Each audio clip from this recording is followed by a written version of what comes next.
El vampiro de la colonia Roma llegó a mis manos por primera vez cuando yo acababa de cumplir 18 añitos y recién había salido del armario. Si no recuerdo mal, Fernando Ibarra, un colega de la universidad que ahora es mi amigo y de quien por cierto tuve un crush, que nadie se entere, me habló de un libro y sembró en mí la curiosidad. En ese momento la obra ya había conseguido convertirse en la novela gay más famosa de México y llevaba haciéndolo muchos años, pero yo estaba a punto de descubrir por qué.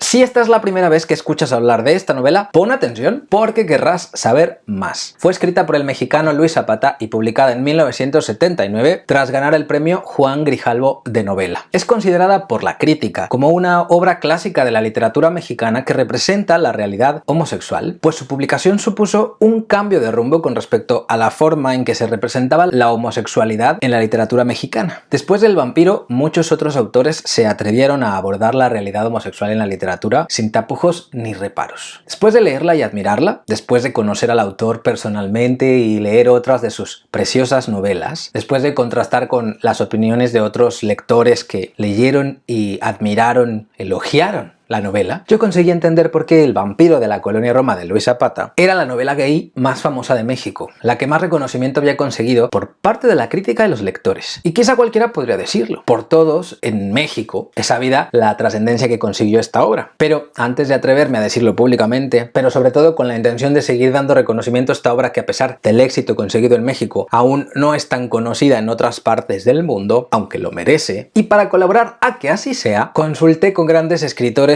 e intelectuales de México a través de Facebook para confirmar que esta novela merecía realmente el título que ostenta. Pregunté a mis amigas literatas cuál consideran que es la novela gay más famosa escrita por un mexicano, dejando abierta la posibilidad de que pudieran mencionar cualquier título y a cualquier autor. Por supuesto, la respuesta fue unánime. También hubo quien se animó a recomendar otras obras de Zapata o a otro autor mexicano, pero en general todos coincidieron en que El vampiro de la colonia Roma se merecía el título de la novela gay más famosa de México. A la pregunta respondieron los escritores Edgar Adrián Mora, José Luis Zárate, Ángel Valenzuela, el maestro Javier Lizarraga Cruchaga, Hernán Bravo Varela, Ernesto Reséndiz Oquión, Eduardo Montañer Anguiano, Andrés Castubera Mitcher, el sociólogo Salvador Zabaleta, los actores y dramaturgos Tito Vasconcelos, Jaime Rico y Agustín Ramos, y el embajador de la AIDS Healthcare Foundation, Jorge Saavedra, a quien les envío a todos un gran saludo desde aquí.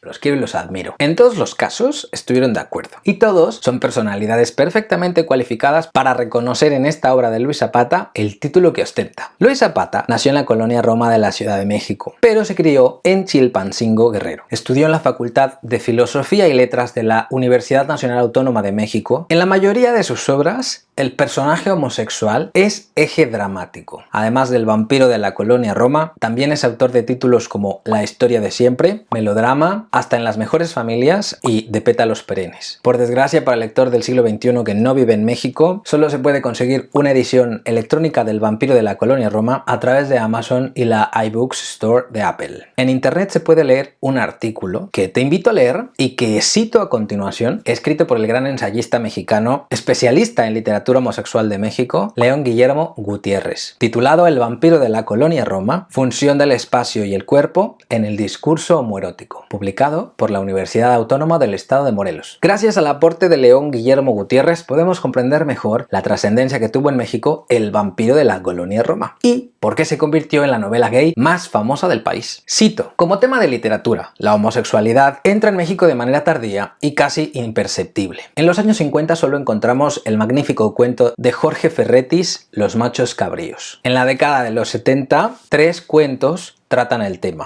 Los autores son Juan Vicente Melo, Jorge López Páez y Carlos Fuentes, quien en 1958, en La región más transparente, inserta el personaje homosexual en el intelectual y aristócrata Gus. En 1964 se publica la primera novela con un tema abiertamente homosexual, El diario de José Toledo, de Miguel Barbachano Ponce. En México, y más propiamente en la Ciudad de México, lugar posible para el anonimato, el cuerpo y la visibilidad del homosexual como manifestación identitaria de género género evoluciona conforme a los patrones de los fenómenos socioculturales que van aconteciendo. Sin lugar a dudas, esta visibilidad inicia en los años 20 con algunos de los integrantes del grupo de los contemporáneos: Javier Villaurrutia, Carlos Pellicer, Elías Nandino, etc., quienes se convirtieron en figuras públicas por su reconocida actividad y trayectoria artística. Salvador Novo encabeza la conducta transgresora de los intelectuales al ostentar de manera abierta no solo su orientación sexual, sino al hacer alarde de una gestualidad feminoide con el uso del maquillaje y la depilación de cejas. Novo dejó constancia de su orientación sexual, así como de la homosexualidad de la Ciudad de México en la obra La Estatua de Sal. A partir de la década de los años 40, la Ciudad de México crece vertiginosamente, lo que permite una mayor movilidad social y, en consecuencia, la aparición de lugares propicios para el encuentro entre hombres homosexuales, ya sea en Garibaldi o en San Juan de Letrán, así como en el primer bar de nombre Madre Selva en 1949. Pero la manifestación más notoria obedece a las nuevas tendencias musicales como el mambo y sobre todo el rock and roll, que rompen con los estereotipos de masculinidad del charro y del hombre bragado, al ser bailados con sensuales movimientos de cadera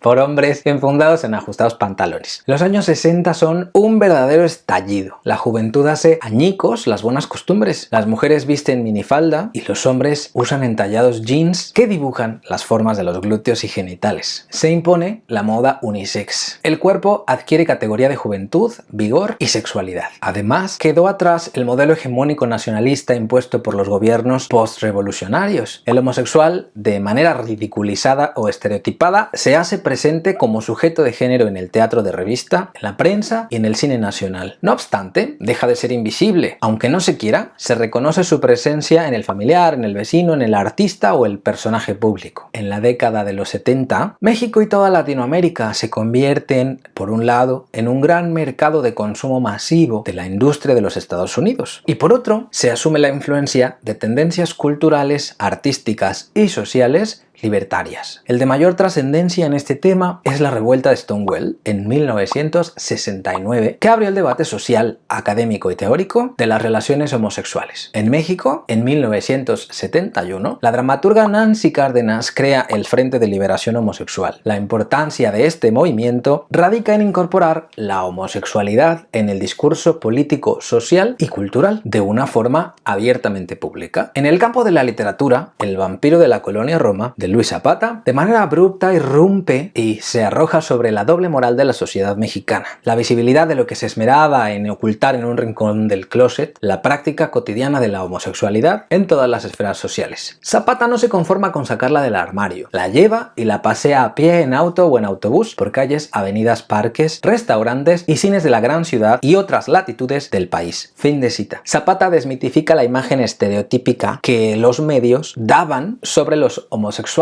Esta novela encaja en el movimiento literario de la onda surgido en México durante la segunda mitad de los años 60. Este movimiento literario, formado por jóvenes escritores, pretendía una ruptura con la literatura tradicional a través de la utilización de un lenguaje abierto, franco y coloquial. Manifestaba un profundo desacuerdo con el régimen autoritario de la sociedad política y cultural, ya que en esa época México era un país en el que realmente no existía la libertad de expresión a través de la prensa. Por eso, los escritores jóvenes convirtieron la literatura en el medio ideal para el ejercicio de la crítica. Entre los temas favoritos de la literatura de la onda se encontraban las drogas, el sexo, el rock y los temas tabús para la sociedad. El vampiro de la colonia Roma desarrolla las aventuras y desventuras de Adonis García, un personaje pícaro. Zapata rescata la tradición de la novela picaresca y la trae al México gay de los años 70. Aunque fue presentada como ficción cuando se publicó, Zapata declaró posteriormente que el libro está inspirado en las aventuras de una persona real de nombre Osiris Pérez. Cuenta las memorias de un muchacho desde sus primeros años de adolescencia y hasta sus 25 años de edad. Un muchacho de gran belleza física que descubrió a temprana edad los placeres de la carne y que, impulsado principalmente por el placer, decide dedicarse a la prostitución, aunque también influye en otros aspectos de su contexto, como que pierde a sus padres y se aleja de su único hermano.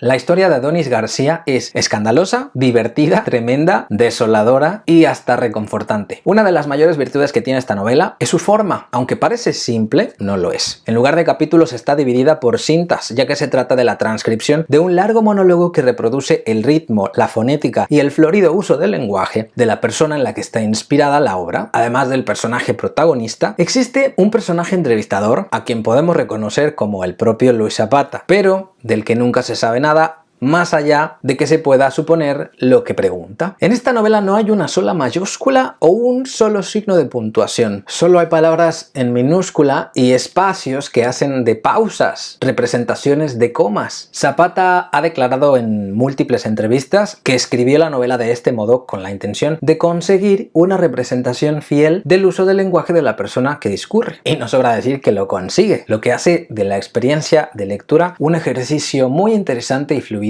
a pesar de que podría suponerse lo contrario. Mucho del lenguaje que utiliza el protagonista de esta novela forma parte de un argot mexicano propio de su época. De ahí que esta novela sea un viaje hacia el México rupturista, rebelde y marica de los años 70. Si no eres mexicano, podrás hacerte una idea muy exacta de cómo era la jerga mexicana de la época. Y si eres mexicano, pero naciste después de los años 80, muchas de las palabras que utiliza el protagonista de esta novela te ayudarán a reconocer cómo era el lenguaje que utilizaba la gente de la calle en aquellos importantes años para el despertar de la diversidad sexual en México. Antes de irme, me gustaría compartir contigo una anécdota sobre Luis Zapata que guardo en mi memoria con cariño y agradecimiento. En 2007 se publicó su novela La historia de siempre, en la ya desaparecida editorial Quimera. Se celebró la que fue quizá la primera presentación oficial de la novela en la ciudad de Cuernavaca, en Morelos, que está a un par de horas de la Ciudad de México en autobús. Y como yo le tenía mucha admiración a Luis Zapata, decidí que iría hasta Cuernavaca una tarde-noche solo para escucharlo de viva voz. La presentación se celebraba más o menos a las 7 de la noche, de modo que corría el riesgo de quedarme sin autobús para volver a la Ciudad de México, porque después de la presentación quería darme la oportunidad de interactuar un poco con la gente y con el autor. Yo era un chamaco y se me veía en la carita que, a pesar de estar encantado por estar allí en la presentación de esa novela, de uno de los autores a los que más admiraba, estaba muy nervioso porque no sabía a qué hora volvería a casa. Al tiempo de vuelta de Cuernavaca a la Ciudad de México había que sumar el tiempo de vuelta desde la Ciudad de México hasta la casa de mis padres, que está en las afueras de la ciudad, en la frontera justo con el Estado de México. Vamos, que podía perfectamente sobrepasar la medianoche y seguir de camino a casa. Ya no me acuerdo si yo le conté todo esto a Luis Zapata o qué. Yo solo me acuerdo que estaba muy nervioso y emocionado. Pero de alguna forma lo supo. Quizá yo se lo dije, es que ya no me acuerdo. Se me mezclaban emociones en el corazón. Estaba nervioso, ilusionado, entusiasmado, en fin. El caso